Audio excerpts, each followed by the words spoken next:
Welcome back to the show, The Unbroken. I am your host, Sam Davis. It's always good to be here, good to be in front of you. I'm going to jump right into this thing. Something that's been on my mind for years that you don't really hear a lot about, yet it's so important. And it's a struggle that every individual, I believe, that comes out of treatment and entering recovery has to deal with, and that is the financial mess that they've left behind, or the absence of financial sanity even coming into recovery.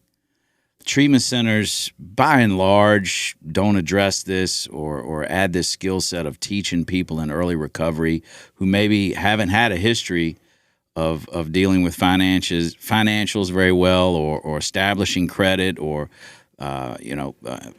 having a savings account or anything like that, and they get sober and they're all of a sudden like, what do I do? And I mean, look, they don't even teach it in high school rarely, or even some colleges. I mean, it's like they want you to stay financially ignorant. I don't know. I don't understand that, but that's a different topic for a different day.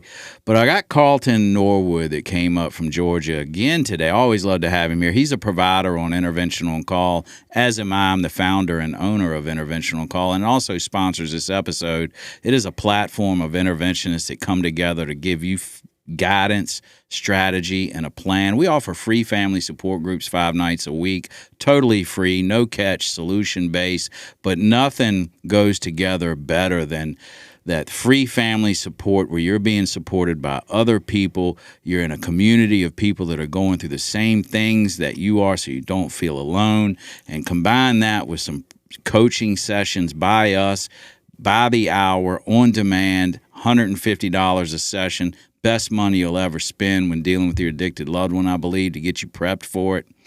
That just makes a great recipe to get you on track and get you headed in the right direction when you are just completely worn out with dealing with your addicted loved one and don't have the answers, but have a lot of questions. We are your go-to resource, interventiononcall.com. But I brought Carlton up here today. I'm so grateful he could come. In a past life, before he sobered up, he was a very successful financial planner.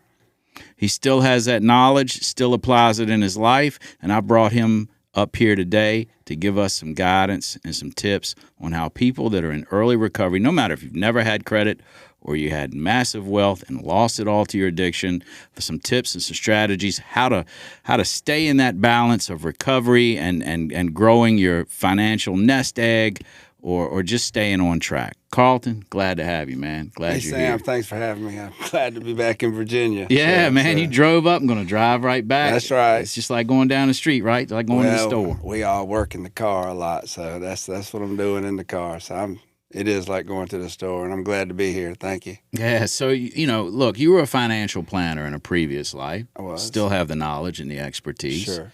And I think you would be the perfect one to talk about. You're also a person in long-term recovery. I think you'd be the perfect one to help give some tips and some people and some families about, how can they get their financial bearings straight entering into recovery. Absolutely. I'd love to try for sure. So yeah, I did spend 25 years in the financial services business, and it was quite a ride, and addiction took me out of it, but I'm still able to do some of that today, but enjoy helping people in another way today through Intervention on Call and in my private business of interventions. Yeah, man. Well, again, thanks for coming up. Let's roll right into it. Sure. I myself, I started using at 12 years old, and my life became unmanageable pretty quickly, but not over the top. But I never really put a lot into financial planning, or I was spending like a drunken sailor, wasn't saving, and then addiction took off full steam. Every dollar's going to the plug and the dealer. When I sobered up, I probably owed, if you look back far enough, probably owed you a little money, man. I owed everybody in this world money. And then I'm sobered up at 36 years old. I'm looking at my peers that I went to school with and people of my same age in the community, and they've got homes, they've got cars, they've got things, they've got toys, and I feel like I needed to catch up. I needed to catch up and keep up and get the stuff back. All right. There wasn't any savings. There wasn't any planning. I was about as financially ignorant as you could ever imagine. And I know that I'm not the only one. Sure. So let's start off with, what about the guy or the girl that's 18, 19 years old who has no idea and has, wrecked their life and maybe entering in recovery? What are some things, and what does that look like to you, and what are some struggles that you may see that they may be having, and how can they get out of it? Well, addiction affects all phases of our life, so that certainly means financially it affects us too. So as you spoke at 36, I believe we kind of stop growing emotionally when we start becoming addicted individuals. And that means we stop growing financially as too, our habits. It's a vicious cycle, we're out there using, and our spending habits are going towards the cost of using drugs, and unhealthy choices. And so finances really, in most everybody that I deal with, go to the wayside. So it's not abnormal for someone going into treatment or trying to get their life back in control, that their finances have been just a complete dumpster fire. So the young people, if we talk about what should a young person do in terms of making themselves financially literate in today's world, you're right. It's not really, there's not a lot of education in the school system in terms of high school about how and what to do. So, if I was a young person, obviously if they're going to go to work immediately after high school, that's when you start thinking about the things of, how do I start building a financial structure in my life? Well, when we're in addiction, we're not doing that. Zero. None. We're taking all that money and we're spending it on unhealthy choices, and we're spending it on the cost of the substance that we use, which is, it becomes really big, and it becomes the only thing for us. So, if you're a young person trying to start your life and you're taking your money that you're making each week and you're spending it on drugs and alcohol, that leaves no room for any growth in your life financially or any stability. What we're looking for in sobriety is to become, have a life that's stable and sustainable. And that starts with work of some nature. So, I tell people immediately out of treatment is that we need stable work. Now, what I see a lot of is some guys that had a career, went to school for a certain career, and that's their career job. They get out of treatment, they're in sober living, and they're not getting employed because they're looking for that career job that they had before they left, or what they went to school for, that they feel like they're qualified for, that they're just not ready for. Like they need a get well job. You're not talking about search out your career. You're talking about, hey, get busy, get into action, get employed, get some revenue coming in. Absolutely. And I see some of the sober houses where people are coming out of that they really need to just get a job of some nature to get back acclimated to the working community. So if they've got a trade or a career through a college education, sure, if they can go back out and find something in that field, but I would not get stuck in that. I would try to find something to do immediately and get yourself back acclimated to the working community. And, I believe good things are going to show up if you're out there dealing and being in society that way. Yeah. My experience, before I went to treatment here in Virginia was where I was living. Mm-hmm. Family business that I'd taken over and burnt to the ground, and Dad would come in and bail me out, and I'd burn it to the ground again, and he'd come out of retirement, help, and just over and over. Like I didn't know and look, I want to put this disclaimer out here. I'm not coming to you all today like an expert in financial advice. I'm going to be completely transparent with you. I've spent money like a drunken sailor and mismanaged my finances, and I'm not proud to say it, but my finances look like a train wreck through the years of sobriety. Like in recovery, being on fire for recovery, spitting a pure message, finances looking like crap, spending money that I don't need to spend, not saving what I should be saving, and I really having no idea about investments and long-term planning, just no clue. And in the last 2 years, I've really become more disciplined in setting up my future and watching money and looking and learning what assets and liabilities are, and really becoming financially mature, because just like you said, I mean, we stop growing emotionally when we start using. So even at 36, I was not a 36-year-old mature man. I was probably a 17-year-old person. Sure. emotionally and in maturity. And I'm sure financially too, just like what you absolutely. just said, right? Is that even as a financial planner, and I do have some expertise in the field that I don't use anymore, but I burn it to the ground too. Addiction is absolutely, in my view, the most devastating thing to any financial plan that you may have.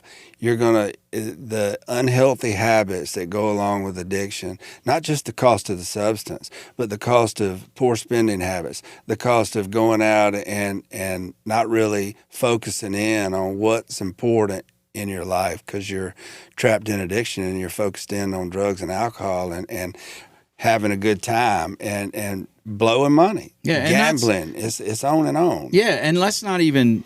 Well, I mean, let's not even. But let's get into like part of that spending and all is I'm looking for something outside of myself to make me feel better inside. Sure.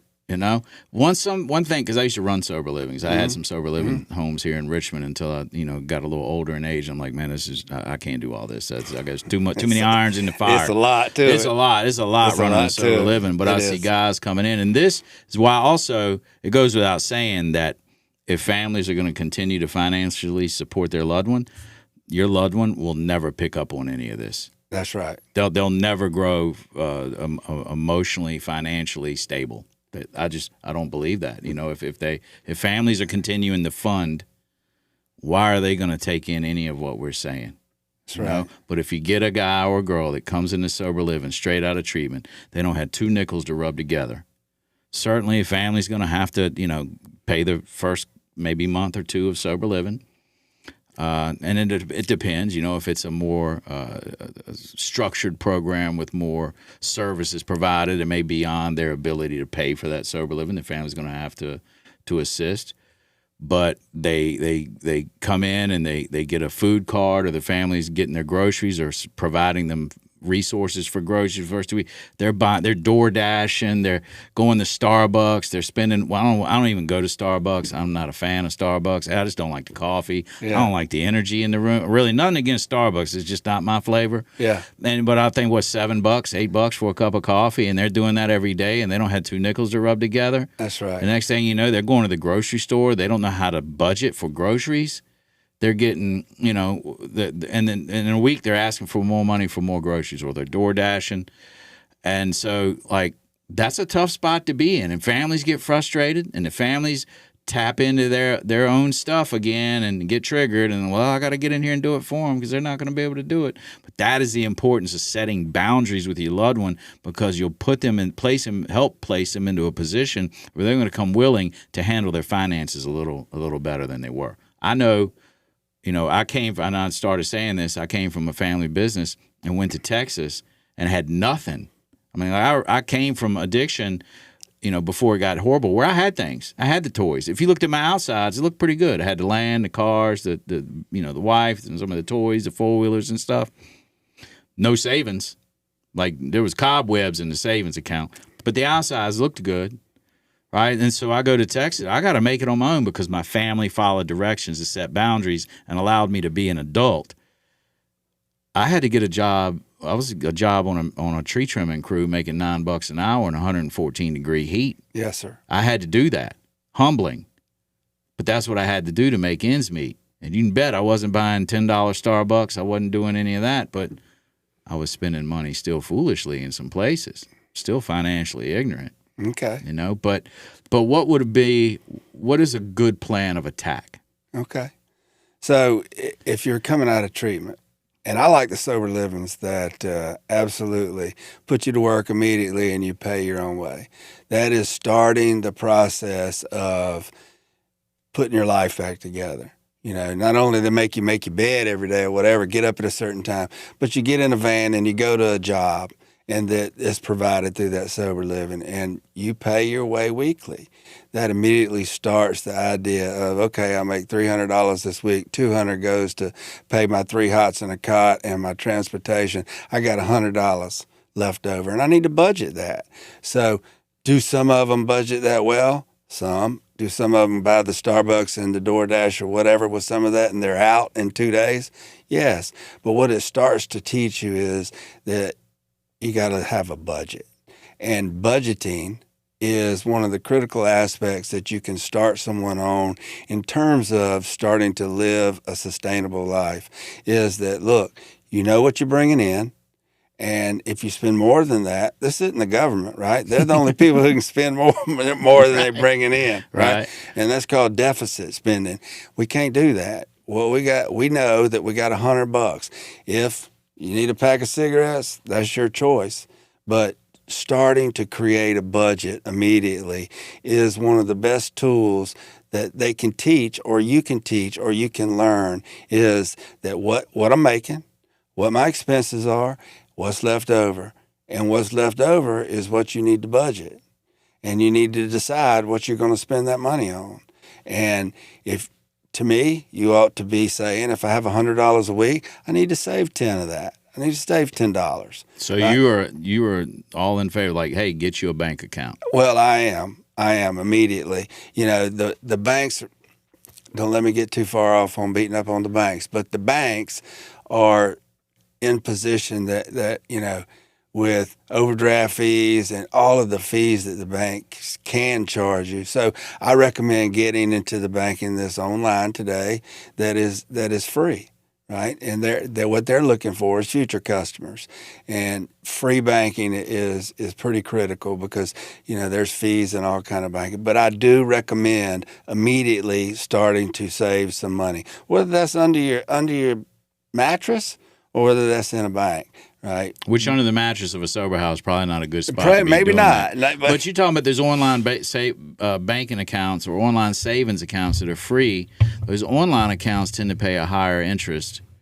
If there's interest, I mean, that interest is all in today's climate is minimal. Okay, and I wouldn't get anybody wrapped up in what the interest rate is on anything if they were in this position. I would say what you need to do is save the principal. Okay. All right. Crawl before you walk. Crawl before you walk, because the principal is what we're looking for, and we're not trying to lose that principal. We're trying to let that principal add up. So ultimately, what you're looking for is to have a couple of 3 months in an emergency type fund. And do you call it that immediately? Maybe not. But if I'm working with a family, I'm not letting them invest or save anything until they got 3 months of living expenses saved in a either maybe an interest-bearing account, but a savings account, so that when something happens, you're not out there borrowing money at high interest or on credit cards to solve that I need a new refrigerator, or I need a sofa, or I need a car seat for my kid, right? That you don't go and use high interest rates to slap that on a credit card that you can't pay, that you've got some money that you're actively saving in an emergency fund, that when an emergency or expenses come up that are outside the budget, that you go to that and you pull it out and you pay for it. So I'm a big proponent of no debt. Right. And I don't think you can live life with no debt, but there's healthy debt and there's unhealthy debt. And credit cards are absolutely the devil. It is a vicious cycle, the credit cards. I use them. I use them and I pay them off. Okay. Right. But you're I healthy. use them for the points. Okay. For the air miles. Like, okay. I can go anywhere around the world right now on the miles I get from the airline. There you go. My son does that exact same thing, and it's okay if you're in that position and you've crawled, walked, and now you're running. But somebody just in sober living is not looking. You shouldn't be interested in air miles at this time. Man, the only reason I would recommend one of them get a prepaid credit card is to when we get to starting to build your credit back. Right, and that's not the primary right now either at this stage of the game for them. Where we're talking not about trying to reestablish credit or establish credit, just trying to build a little nest egg. Step one, build a nest egg. Even if it's $5 or $10 a pay period. That's it. We're just trying to stabilize. And whatever your budget month is, what we're trying to do is get that stabilized where we got 2 or 3 months of that saved. So let's just say we're using the example of making $300 a week and $200 goes to pay my room and food, and I got $100 a week. And I'm going to save a little bit of that, okay, because I need a little gas and I need maybe a pack of smokes or whatever it may be. But I'm going to save a little bit of that. When you take that $10 a week and you get up to the $300, which would be 3 months of that $100 a month, okay, then we can start talking. But until that gets there, and you get used to it. So now I got $90 just in our example. I got $90. All right. I don't have 100. I got 90 because 10 of us going over here to build this. And all we're trying to do is create just a little bit of stability. Now, is that the real world? No, it's sober living world.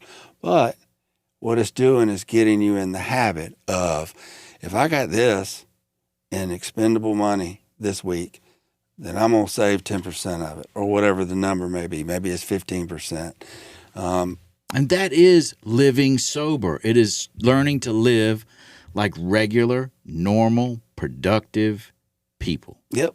And that's just a small example, Sam, of what real life looks like. Because in a sober living, in our example that we're using, in a sober living facility, that's not real life. Mm. That is step 2 of recovery.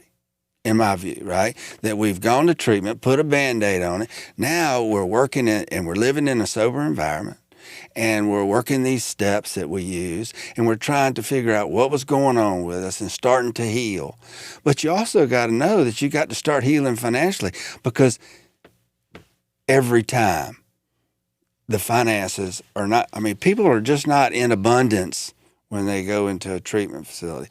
Some people are up there and have net worth that need to go into treatment, and they do. But those people, I don't know what your experience is. Those people, it is hard to intervene on. Yeah, they are. Okay, they just think, maybe it's called what they call, that I'm controlled alcoholic, or what's the word I'm looking for?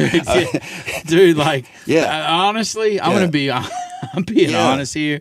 I have intervened on some guys and gotten them to go, or they have, they've needed a transport or an escort or something to get them to treatment, and they're like, well, we're going to take the jet. And I'm like, wait a minute. In my head, I'm not telling them this. I'm very grateful that they've decided to go, but in my head, I'm like, man, you got resources for a jet and you're going to treatment? Yeah. Right. That doesn't compute to me, man. Well, I'm not going to treatment until I burn it down and it's all gone. Hats off to that gentleman or that lady that is like, I've still got this. I've still have things. I'm going to treatment. Man, hats off to you. That wasn't me. And I get it. And I was out of options too when I went. Okay, so I'm with you. But I will say this, is that, we've talked about it before, is that bottom is not an event. It's a feeling. Yeah. So that guy under the bridge with the rope tossed over about to hang himself, and the guy in the penthouse with the gun in his mouth about to blow his brains out because feel the same way. Because he can't figure out what to do. Mm-hmm. They're the same. Yeah. That's that common peril that we talk about, that I'm telling you, it is. So when you find people who have net worth and they're sitting in a penthouse by themselves because they've run their wife off and their dogs off, and they don't know what to do, and they can't live with it, and they can't live without it. So those people can be intervened on. But I'm like you, until I was out of options, I thought I could fix it. Yeah. Right? Yeah. It's not that bad. If I've still got money in my pie, it's not that bad. That's right. So what's that tell us? That tells us that, most people who are trapped in addiction have burnt their finances to the ground. Mm-hmm. And it's about repairing that. And everybody's in a different position of that. So we're talking about someone who has moved into sober living. That's one set of circumstances. Another set of circumstances is someone who has a career that needs to go get sobered up and start working on himself so he can get back to his career. That guy's finances are in peril too. Mm-hmm. And it is about starting over.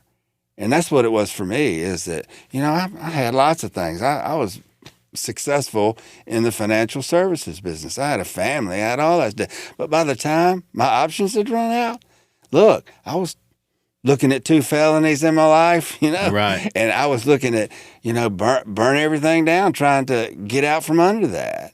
And I didn't have anything left. I fortunately had a house left because of my family's setup and financial planning that we had done years before, mm-hmm. right? That our houses were in trust. So, that's the only reason I still got a house. Right. But I had to build back from the beginning. Is it probably the beginning? Is that the hardest part of it?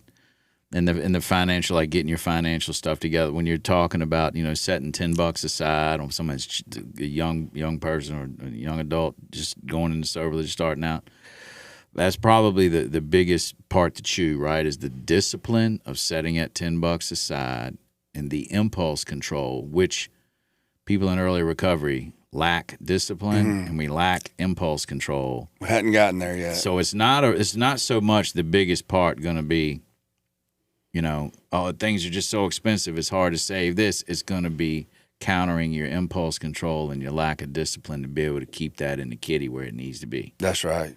And I agree with that totally, right? Is that what we hadn't learned yet, if we're just new in sobriety, is how to deal with all of that. And I tell you, one of the biggest triggers is financial pressure to relapse. It is just there, and that's one of the values of living in a controlled environment like sober living. But someone who has got a life and they're going right back into it, they have got to get on the stick to get prepared to deal with, because what do we have to do? What our program tells us is we need to go and correct the wrongs that we've created. And that means financially we've created some wrongs. Most everybody owes some money. And a good sponsor is going to tell you, look, you need to go make amends to that financial harm you did, and you need to at least set up some type of payment plan and get that going, or you'll never stay sober. I've had some miracle experiences from doing that. Yes. Like changed your life. Yeah, it changed my life. Also,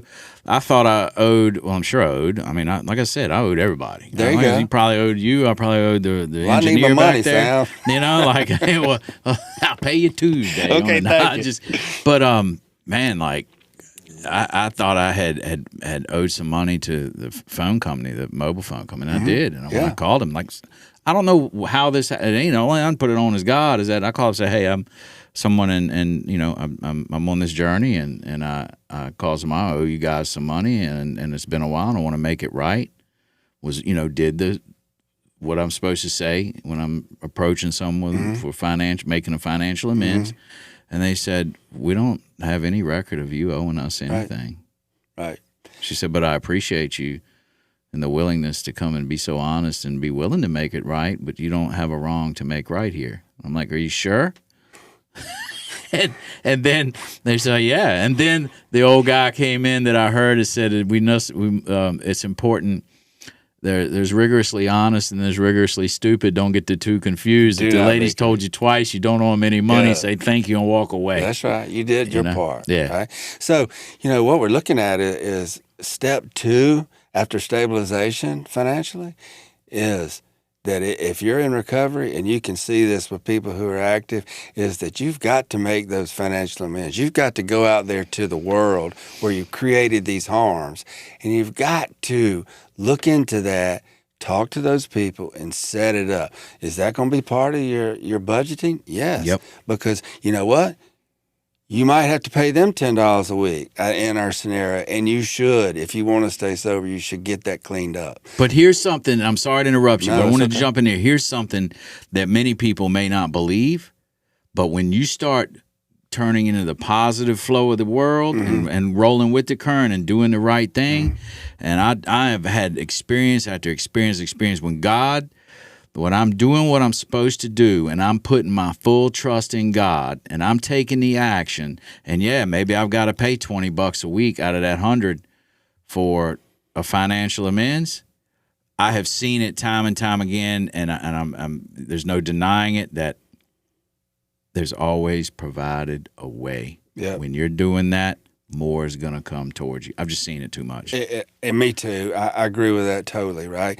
And the guys that I sponsor, it is step B. You are going to make these financial amends. And what I see over and over and over, when you go to somebody and say, look, I am doing everything in my power to change my life. I know that I harmed you financially, whether I took money out of your cash register, whether I stole something from you, whatever that looks like. Whether I owe you money because I borrowed it at a high interest rate because that's what drug addicts do, that I'm here to make that right. What do I need to make that right? And time again, people on the other side say, I'm just proud you're changing your life, and I'm going to forgive that. Yes. I'm going to forgive that. Some might say, look, I need you to pay me back. Well, Yeah, I need that money. yeah, sir, Yeah. here's what I can do. I'm not going to walk away saying that I can pay you all this right now, but what I can do, give me your address, and I will start sending you that money. Those are the ones staying sober. Yeah. So step B is you got to get that right, and all of us had it. Yeah. You owe, I owe, we owe. I mean, that's just the way it goes. Yeah. That's the financial part of it is get it straight immediately. Man, you know, I had a financial amends opportunity come up years ago, and I had forgotten about it. It wasn't on my amends list. It wasn't on any of that. Mm-hmm. And it's God's all over it too, all over it. I had taken a family member to treatment, had flown them down south, was flying back, had to land in Savannah, Air Care, Airport, and Tire Center. Airport, as small as that is, all Delta flights were diverted out of Atlanta to land. And we're sitting on the tarmac forever. And I'm like, screw this, I'll drive. If I ever get off this plane in Savannah, I'm driving home. Yeah. There was a reason for all of that because I came by a truck stop at the state line, Virginia, North Carolina, and it clicked. I saw the sign click that when my ex-wife worked at the Subway in that travel plaza, I went in and I stole some money out of the account. And it did. When I saw that sign, it triggered it. I'm like, holy shit. Mm-hmm. So I went to the ATM. I got the amount out that I took plus interest over those years and went in and they were sweeping the floor. And they're like, they looked at me like they had seen, like Jesus had walked through the door. They wouldn't have had a different look if Jesus would have walked in the door. You know what I mean? So they were like, what? Yeah. I'm like, yeah, I was, years ago, I was here and I was passing through and I want to make it right. Now, did that money ever make it to that till or to that manager? That's not up to me. No, that's not your business. That's not up to me. I handed it to a person that was employed at the company. That was the manager of that, you know. Absolutely. I've done it free. Well, that's right. How free do you want to be? Yeah. Wherever possible. Yeah. And that, so making those anytime you're getting sober to me is, you know, making those amends are critical, and financials, as we're talking about today, are a huge part of that. And you got to get out there and make them. And all my guys are in fear.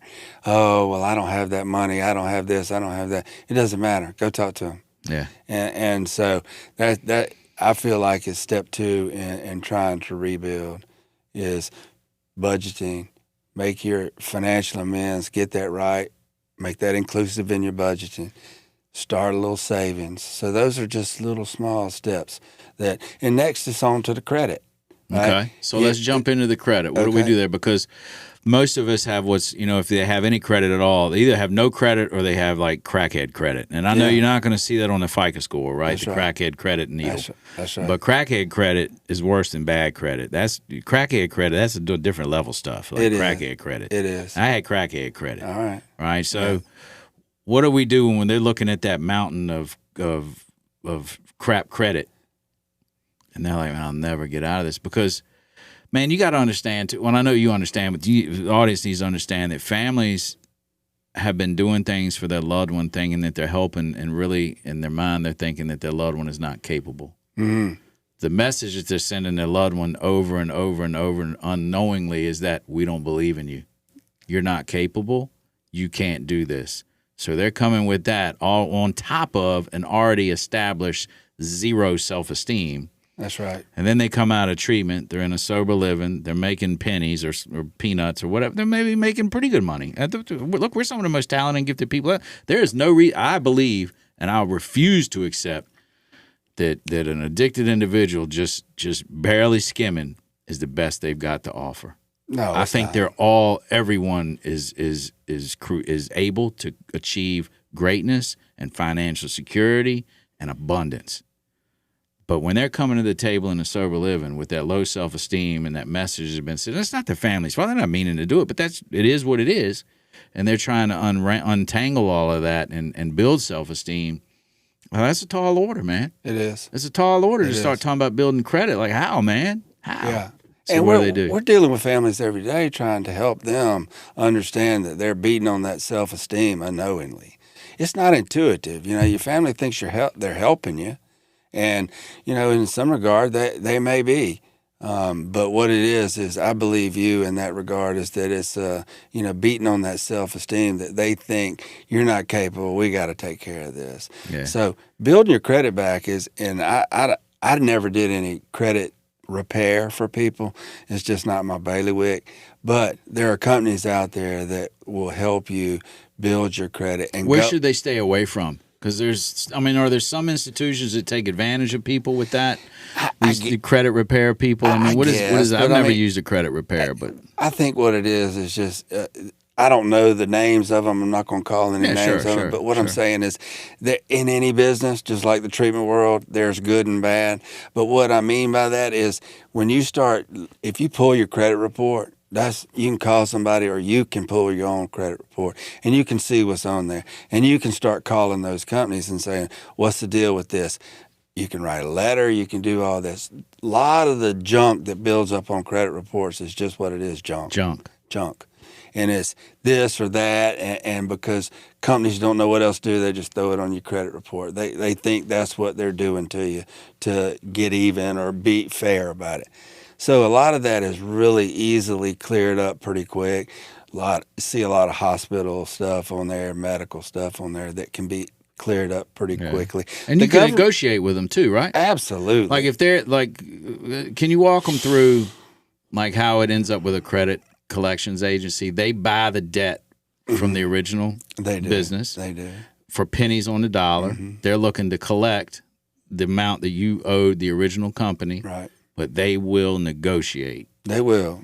Heavily. They have to. And the government, I won't say a whole lot good about how our government operates, but one of the things they've done is, through the Fair Credit Act, they have tried to sustain some of that and put real boundaries on collectors, right? Used to be collectors were brutal, right? They'd tell you all kind of stuff trying to collect money because of just what you just said. They've bought the debt or they're entangled with the company and they're giving them a block of debt and they're saying, go collect this and you take a percentage of what you collect. And they all kind of high pressure tactics, right? Mm-hmm. And they've put a limit on some of that, and collectors are really got their hands tied now, other than going to appeal to the people that is legitimate debt, and they can appeal to them and get to them and talk to them. But if you just tell a collector not to call you back, they really don't have a lot of choice. You can turn them right in, and they're going to get reprimanded for that. But the whole collection of debt community is ruthless. Mm-hmm. But I think in repairing credit, it's A is what on your credit report. I think America's way too far off on the whole credit thing. I don't know how good the government's credit is. Right? There's memes out there about that. The government was how many trillions of dollars are we in debt? 14 or 15, 50, something like that. Gonna tell me what my credit is? That's right. Granted, I had crackhead credit, but still. I understand, but you don't today. And see, that's the importance, kind of switching gears here a little bit before we wrap it up, is that, not only are families robbing their loved one unknowingly, they're not intentionally doing it by bailing them out and covering this and covering that and sending the message that we don't think you're capable. It's not only preventing them from entering recovery sooner, it's causing some hurdles in their mentality and their belief system about themselves and their self-esteem that it's just more for them to do once they sober up and overcome, once they're trying to be adults again or be an adult and financially responsible, because they got that old churning idea that, low self-esteem and I'm not good enough, I'm not able, I'm not smart enough, I'm not capable, or any of that. Yeah, absolutely. Let me say this is that is not intuitive for a family member to know. There is no way for a family member to understand that they're beating on the self-esteem of their loved one by their actions. That's the value of what you've started with Intervention on Call. And what we do every single day in our lives is deal with families, taking a professional in that regard and letting them talk to you about what the communication skill with your loved one, what the unintended consequences that you're giving your loved one unbeknownst to you, and shaping that from a standpoint of, hey, this is kind of what's going on here. They don't know that. Yeah. And that's the value of what we do. And Oh, I it's tell you so what, valuable. it is so affordable and so valuable that everybody would be doing it if they just understood. So that's why we're out there trying to carry that message, and you do a great job of being out there. Well, I'm with you. That's what we know is that it's about getting out there, and how we're doing this through social media, and I think it's a grand thing. Yeah. And more families need to be listening up. Get a little time where you can understand what the communication skill is and what the drug addict or the alcoholic is receiving. You may be thinking you're giving them something great. Yeah.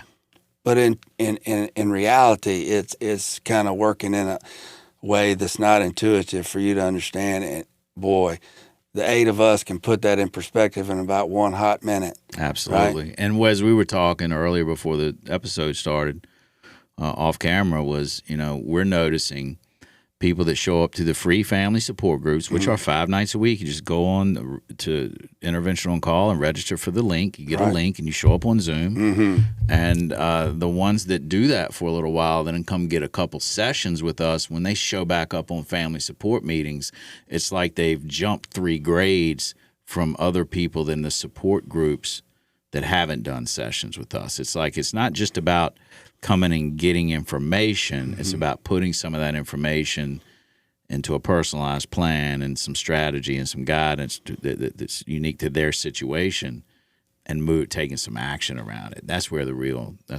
juice is. It is, and I've been on three of those Zooms a week for some time now, each week, and what you see is the people that have come and had a little session and are back on the Zooms, they are filling that chat box up with, oh my gosh, I work with Pedge. Oh my gosh, I work with Dale. Oh my gosh, I work with Sam on a session or 2. And telling the other people that are on the Zoom, that's the feedback we're getting. Yeah. So what that tells me, it's working. It's working. And it's good. And it's valuable. And it's just like we're telling our addicted loved one to go to treatment and then find some support to support what you learned in treatment. It's no different. We're saying, look, if you will get a session or 2, get a unique plan to what you're doing, what's going on in your family system, then come back to some support. What you're going to see is real growth in your effort to get your family members some help. And they'll have an experience of being able to provide service or take what they've learned in the guidance and be supportive and offer solution to others, which they have felt for years that they haven't had any solution. They didn't have anything to give to other family except, hey, hang in there, That's right. And that's freeing. That's freeing. It is. And, look, man, I didn't create this. I think God used me to create this. Sure, it's all God-given because it's just good. I'm glad He put me in the path. I'm so grateful for social media that put us together. That's right. Because my wife said, "Look at this. This is what you need to be doing. Here. You need to be doing that. Find him." Right. She tracked you down, and here we are. And I went to St. Augustine, and here we are. Yeah, here we are. That's right. I like it. If that's not God, I don't know what is. Yeah, exactly. Carlton, I appreciate you coming in here Thanks for having me. Talking about this that we really don't hear a lot about on social media, in treatment centers, or in rooms of recovery, or you really don't hear a lot about it, but a lot of people struggle with it. So thanks for putting some clarity out there, and thanks for coming up here and talking about it. Look forward to seeing you again real soon. Thanks for having me. And drive safe going back to Georgia. I'm going to do it. And enjoy your time off. Yep. That's it for us, folks. Hope you enjoyed this session. Again, sponsored by Intervention on Call, your go-to resource when you are just completely worn out with your addicted loved one. If you liked what you were seeing here and listening to here, don't forget to hit that like and subscribe button, and be good to yourselves today. Y'all be well. That's it.